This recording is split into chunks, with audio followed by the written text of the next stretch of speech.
Assalamualaikum warahmatullahi wabarakatuh.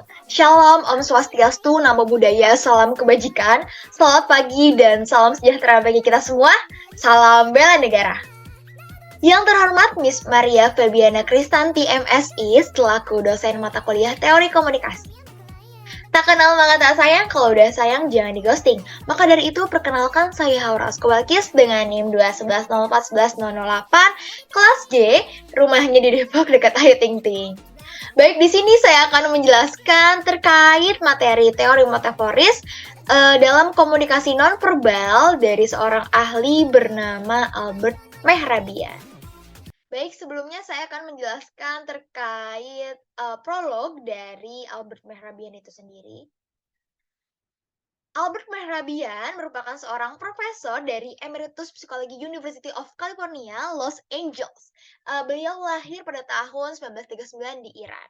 Nah, beliau ini terkenal dengan karyanya terkait 3V, yaitu vokal, visual, dan verbal dalam memahami tahapan proses komunikasi. Nah, ia menjelaskan bahwa komunikasi nonverbal ini dominan lebih menarik persepsi orang lain terhadap kita. Jadi tuh tidak hanya komunikasi secara verbal aja, melainkan komunikasi nonverbal ini sangat memengaruhi bagaimana cara pandang orang lain terhadap diri kita.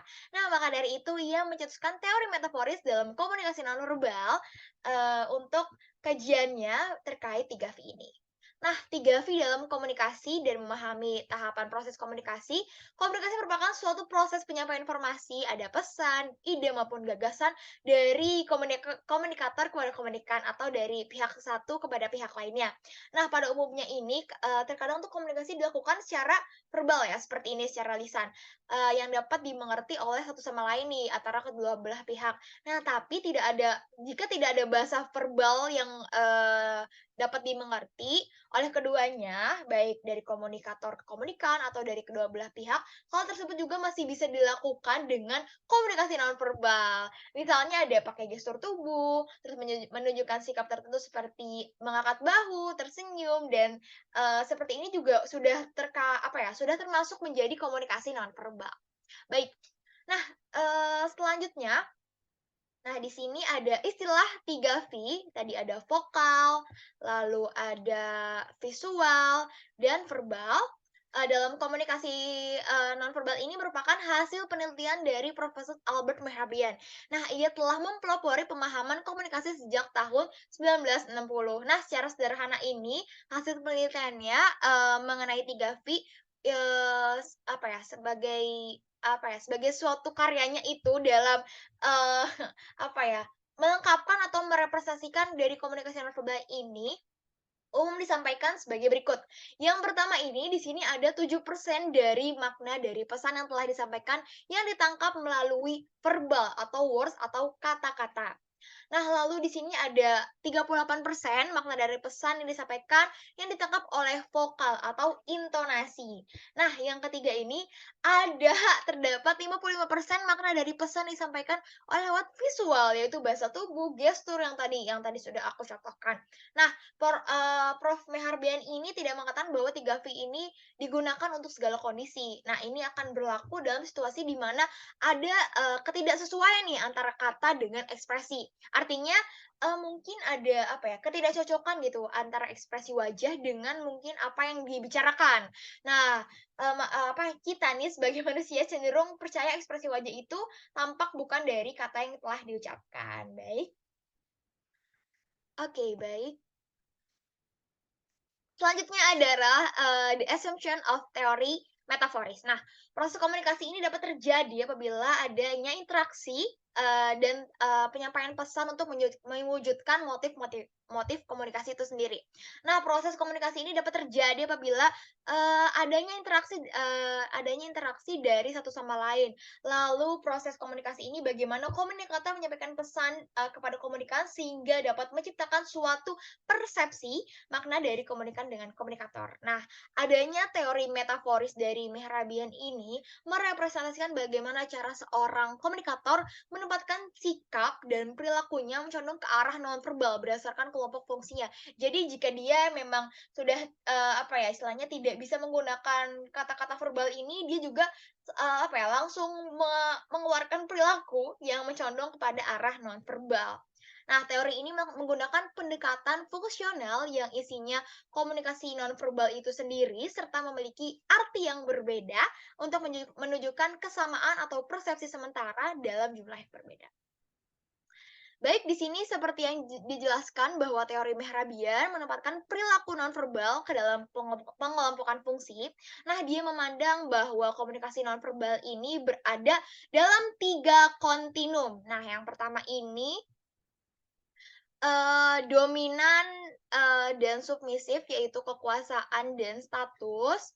Lalu di sini ada, menyenangkan dan tidak menyenangkan, dimasukkan dalam kesukaan, dan ada tingkat responsif, menggairahkan dan tidak menggairahkan.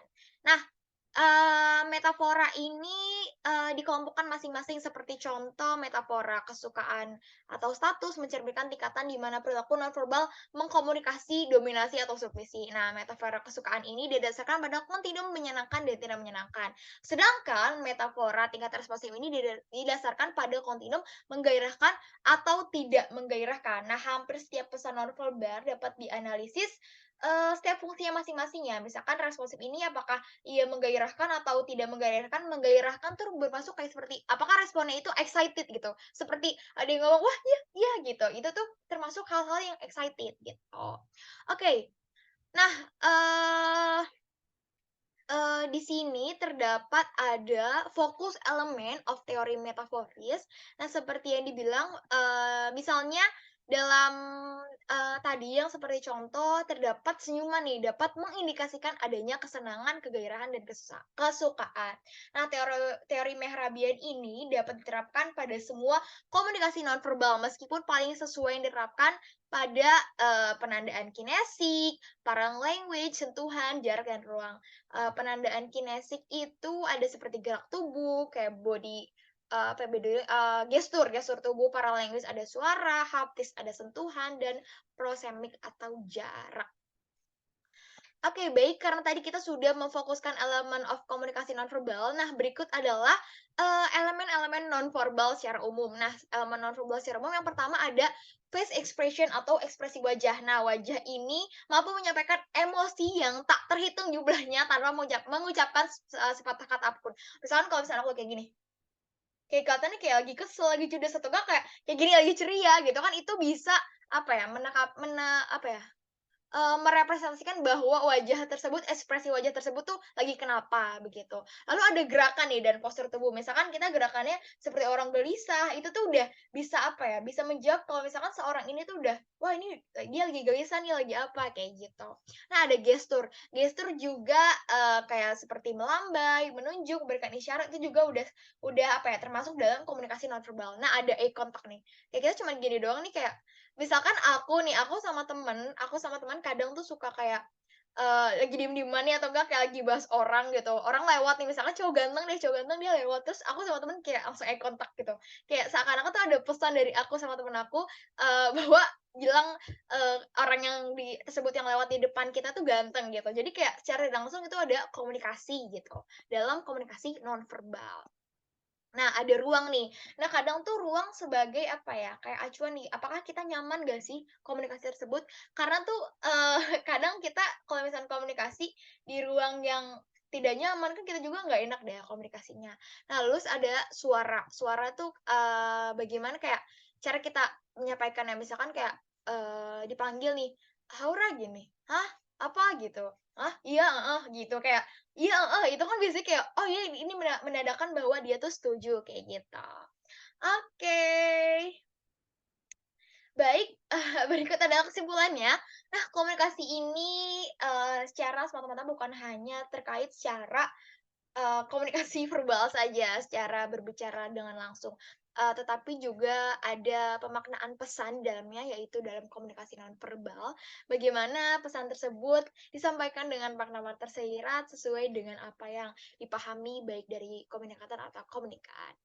Oke, seperti Aristoteles mengatakan, "He doesn't communicate what he say, he communicate what he is." Oke, sekian dari aku, Beli Kuaci di Bu Aan. Pulangnya ke Jati Asih, Mohon maaf apabila ada kesalahan. Sekian dan terima kasih. Wabillahi taufiq wal hidayah. Wassalamualaikum warahmatullahi wabarakatuh. Terima kasih.